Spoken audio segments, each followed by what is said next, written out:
میرے آقا صلی اللہ تعالی علیہ وسلم کے معراج، اب یہاں سے سدرۃ المنتہا کے بعد جو مقامات تھے، اللہ رب العزت کے حضور جو میرے آقا گئے ہیں، اللہ اکبر، وہ کیفیت کو ہم بیان نہیں کر سکتے، وہ کیسی تھی، وہ کون سی جگہ تھی، اور میرے رب کو میرے آقا نے کیسے دیکھا۔ حضور صلی اللہ علیہ وسلم سے پوچھا بھی صحابہ نے، تو حضور نے اتنا کہا، میں نے میرے رب کو بہت حسین شکل میں دیکھا ہے، لیکن کوئی چہرہ ایسا تھا یا کوئی ہاتھ تھا، کوئی پیر تھا، معاذ اللہ، اللہ کے لیے کوئی جسم ثابت نہیں کر سکتے۔ یہ بھی یاد رکھیں آپ، اللہ کا کوئی جسم ہم ثابت نہیں کر سکتے، کیونکہ جو تمہارے عقل میں آ جائے وہ خدا نہیں ہے۔ اللہ رب العزت کو کوئی احاطہ نہیں کر سکتا، وہ سب کو احاطہ کیا ہوا۔ اب یہاں سے میرے آقا صلی اللہ تعالی علیہ وسلم فرماتے ہیں، مجھے آواز آئی اپنے رب کی طرف سے، اے احمد قریب آؤ، اے احمد قریب آؤ، اے احمد قریب آؤ۔ میرے آقا کا آسمانوں میں احمد نام ہے، زمینوں میں محمد نام، احمد بلایا جا رہا تھا۔ اس کے بعد رب تعالیٰ سے آپ قریب ہوتے گئے، قریب ہوتے گئے۔ حضور صلی اللہ علیہ وسلم فرماتے ہیں، رب ذوالجلال نے اپنے دستے قدرت کو میرے سینے پر رکھا، جس کی ٹھنڈک میں نے محسوس کی، اور میں نے دیکھا زمین کے سارے خزانے میرے سامنے کھلے ہوئے تھے۔ میں نے آسمانوں اور زمینوں کی ساری چیزیں دیکھ لیں، اسی وقت میں نے پوری کائنات کو دیکھ لیا۔ اللہ رب العزت جس کے سینے پر دستے قدرت رکھے، اب اس سے کون سی چیز چھپی رہے گی؟ اسی لیے میرے عزیزو، ہماری یہ محفل بھی میرے آقا کی نظروں سے چھپی ہوئی نہیں ہے۔ اللہ نے اپنے رسول کو وہ طاقت و قوت اور تصرف عطا فرمایا۔ اب اندازہ کریں، حضور پاک صلی اللہ علیہ وسلم فرماتے ہیں، اب جو راز و نیاز کی باتیں ہوئیں اللہ اور اس کے محبوب کے درمیان، اس کی ساری تفصیلات تو ہیں نہیں۔ اللہ تبارک تعالیٰ نے اپنے نبی سے کیا باتیں فرمائی، بہت ساری باتیں تھیں، لیکن جو امت کے لیے تھی وہ اہم باتیں تھیں۔ حضور پاک صلی اللہ تعالی علیہ وسلم کو اس وقت میرے رب نے ایک آپشن دیا، اختیار دیا۔ ویسے تو خود اللہ نے بلایا ہے، آج میرے آقا جو مانگتے وہ مل جاتا، اور ملا بھی۔ اندازہ کرے، حضور صلی اللہ علیہ وسلم سے رب تعالیٰ یہ فرما رہا ہے، اے محبوب، آج تمہاری کوئی حاجت ہو تو بیان کر دو۔ اگر رسول پاک صلی اللہ علیہ وسلم، کیونکہ میرے آقا نے کبھی یہ نہیں کہا کہ مولا مجھے اب کسی چیز کی حاجت نہیں، بلکہ ہمیشہ ہم تیرے محتاج ہی ہیں۔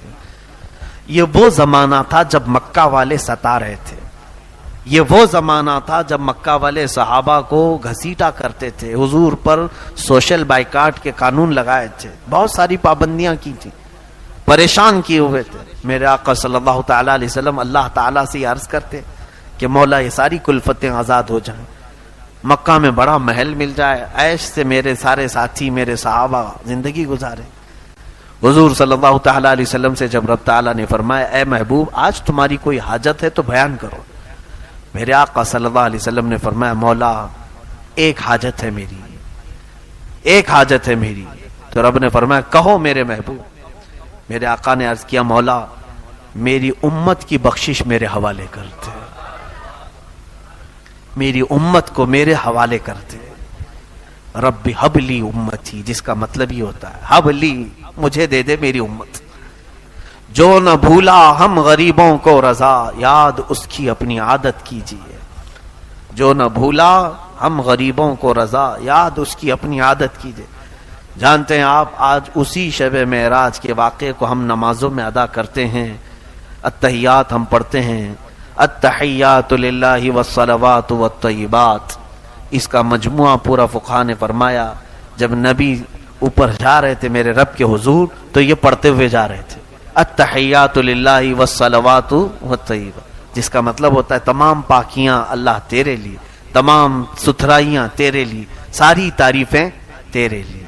جب حضور نے یہ جملہ فرمایا تو رب تعالیٰ نے جواب میں یوں فرمایا، السلام علیکہ ایھا النبی ورحمۃ اللہ وبرکاتہ۔ دیکھیں سلام کون کر رہا ہے؟ میرے نبی کو اللہ خود فرما رہا ہے، اے نبی تم پر سلامتی ہو اور اللہ کی رحمت اور اس کی برکت۔ حضور کو سلام ملا کس کی طرف سے؟ اللہ کی طرف سے۔ اور اس کے بعد حضور صلی اللہ علیہ وسلم نے پھر دوبارہ یوں عرض کیا، دیکھیں یہ بھی موقع کیسا ہے، میاں اگر ہمیں کوئی بڑا آدمی سلام کر لے تو ہم کیا سوچیں کہ اب ہماری حیثیت بڑھ گئی، کسی اور کو یاد کریں نہ کریں. مگر حضور پاک صلی اللہ تعالی علیہ وسلم کو جب اللہ نے سلام فرمایا تو حضور آگے بڑھ کر یوں عرض کرتے ہیں والسلام علینا وعلی عباد اللہ الصالحین. مولا صرف مجھ پر نہیں، میری امت کے سارے گنہگاروں پر بھی تیرا سلام اور صالحین بندوں پر بھی تیرا سلام ہو. میرے آقا کہاں ہمیں فراموش کیے، کہیں ہمیں بھولے ہیں میرے آقا؟ رسول کریم صلی اللہ علیہ وسلم نے ہمیں کسی جگہ پر چھوڑ دیا ہے؟ اے میرے عزیزو، اللہ کے حبیب صلی اللہ علیہ وسلم نے جب یہ عرض کیا، سارے ملائکہ سن رہے تھے اللہ کا کلام اور نبی کا یہ کلام. حضور نے پہلے کیا کہا اللہ کی تعریف میں؟ التحیات للہ والصلوات والطیبات. تو رب تعالیٰ نے فرمایا السلام علیکہ ایھا النبی ورحمۃ اللہ وبرکاتہ. اور میرے آقا نے پھر کہا والسلام علینا وعلی عباد اللہ الصالحین. تو یہ دونوں کے کلمے سننے کے بعد فرشتوں نے کہا اشہد ان لا الہ الا اللہ واشہد ان محمدا عبدہ ورسولہ. ہم گواہی دیتے ہیں کہ اللہ کے سوا کوئی معبود نہیں، اور ہم گواہی دیتے ہیں کہ محمد صلی اللہ علیہ وسلم اللہ کے بندے اور اس کے رسول ہیں. یہ اگر کوئی اتحیات کا اتنا ٹکڑا بھی پڑھ لے تو اسے معراج سمجھ میں آ جائے گی. معراج کا سفر اس کے اندر، ہم نمازوں میں اتحیات میں بیٹھے تو یہ منظر تصور میں لے کے آنا چاہیے. یہ منظر تصور میں لے کے آئیں کہ رسول پاک نے یہ جملے ادا کیے تھے، پھر میرے مولا نے اپنے نبی کو سلام کیا تھا، اور اس کے بعد میرے آقا نے ہم غریبوں کو یاد کیا تھا، پھر فرشتوں نے سب شہادت بیان کی تھی، ہم بھی کیوں نہ فرشتوں کی شہادت بیان کریں. میرے عزیزو، رسول پاک صلی اللہ تعالی علیہ وسلم جب وہاں سے چلنے لگے تو رب تبارک و تعالیٰ سے آپ نے ایک سوال کیا، مولا مجھے تو نے انعام میں یہاں تک بلایا. دیکھیں کہاں کہاں حضور پاک ہمارا خیال فرماتے ہیں کہ سب یہاں تک آ نہیں سکیں گے، سب تیرے دربار تک یہاں تک نہیں پہنچ سکیں گے. میں جاؤں گا تو میری امت مجھ سے بار بار تیرے بارے میں پوچھے گی، اور وہ پوچھیں گے کہ یا رسول پاک آپ تو پہنچ گئے، ہم کیسے جا سکیں گے؟ اے اللہ میں اپنی امت کو کیا بتاؤں؟ توجہ، رب تعالیٰ نے فرمایا اے محبوب میں ایک تحفہ تمہاری امت کو دیتا ہوں، اگر وہ اس پر عمل کرے گی تو ہر سجدے میں انہیں معراج ہوگی. وہ ہے نماز کا تحفہ. اللہ رب العزت نے 50 نمازیں فرض کی امت محمدیہ پر، کہا کہ رسول یہ لے جائیں 50 نمازیں اپنی امت کو پڑھنے کا حکم فرمائیں کہ وہ دن اور رات میں 50 نمازیں پڑھیں. میں سوچتا ہوں ہیں تو گھنٹے 24، اگر 50 نمازیں فرض ہوتی تو آدھے گھنٹے سے پہلے اذان ہونے لگ جاتی. نہیں، 24 گھنٹے میں اگر آدھے گھنٹے پر بھی ہو تو 48 نمازیں ہوتی، پھر 2 بج جاتی تھی. 50 نمازیں 24 گھنٹے میں کیسے ادا کرتے؟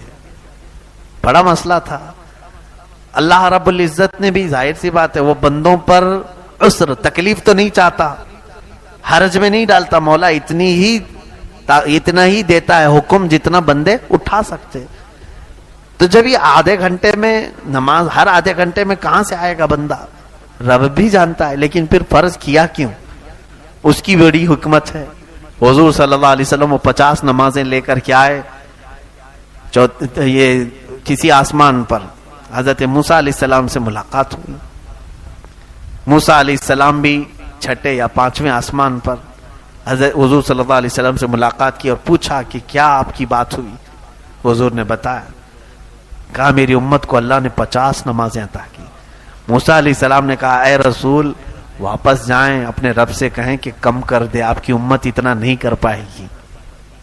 کیا کہا حضرت موسیٰ علیہ السلام نے؟ آپ کی امت نہیں کر پائے گی. اب یہاں دیکھیں میرے آقا کے علم غیب پر سوال کرنے والے ہیں. آج 5 وقت کی نمازیں پڑھ رہے ہیں کہ 50 پڑھ رہے ہیں؟ 5 پڑھ رہے ہیں نا. موسیٰ علیہ السلام کو یہ کیسے معلوم تھا کہ امت 50 نہیں پڑھ پائے گی؟ جب موسیٰ علیہ السلام کو یہ غیب کا علم تھا تو میرے نبی کو کتنا غیب کا علم ہوگا؟ موسیٰ علیہ السلام ہی نے تو کہا. حضور صلی اللہ علیہ وسلم گئے رب تعالیٰ سے عرض کیا مولا اس میں کچھ کم کر دے. 5 کم ہوئی، 45 لے کر آئے. پھر موسیٰ علیہ السلام نے روکا، کہا اور کم کرائے. 9 مرتبہ حضور کا جانا آنا ہوا ہے. کتنی مرتبہ؟ 9 مرتبہ حضور صلی اللہ علیہ وسلم رب تعالیٰ کے حضور جاتے، کم کراتے، آتے۔ اب یہاں پر بھی بعض مفسرین نے لکھا ہے کہ ایک ہی بار میں ڈائریکٹ 45 کم کرا کے آ جاتے۔ اللہ کو بھی معلوم ہے جب حضور صلی اللہ تعالیٰ علیہ وسلم 5 لے کر کے آئے تھے، 45 گھٹ گئی، کتنی بچی؟ 5۔ تو حضرت موسیٰ علیہ السلام نے پھر کہا اور جائیے کم کرائیے، تب میرے آقا نے کہا اب مجھے شرم آ رہی ہے، اب حیا آتی ہے، اس سے کم کراؤ۔ لیکن رب تعالیٰ نے یہ فرما دیا، اے محبوب آپ کی امت یہ اگر 5 ہی پڑھے تو میں 50 کا ثواب دوں گا، 50 کا پورا ثواب دوں گا۔ یہ 5 میں وہ 50 نمازوں کا پورا ثواب ہے جو پہلے ہمیں فرض کی گئی تھی۔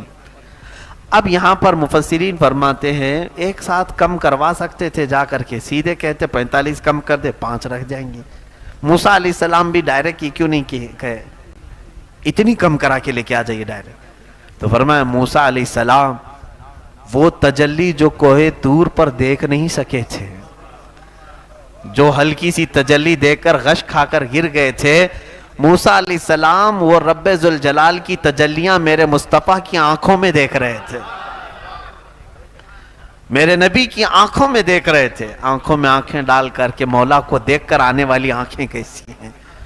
تو اس لیے جب میرے آقا حضور صلی اللہ علیہ وسلم رب تعالیٰ کے حضور سے واپس آتے، وہ آنکھوں میں تازہ جمال و جلال میرے رب ذوالجلال کا، موسیٰ علیہ السلام توجہ سے دیکھتے اور پھر کہتے جائیے آپ۔ حضور صلی اللہ علیہ وسلم کا معاملہ یہ تھا، اپنے رب کے حضور جتنی بار جاؤں کم ہی ہے، بار بار ملاقات کروں، اور رب تعالیٰ یہ چاہتا ہے کہ میرا محبوب آئے جائے آئے جائے۔ حضور صلی اللہ تعالیٰ علیہ وسلم اخیر میں یہ تحفہ لے کر تشریف لائے معراج کے اس سفر میں۔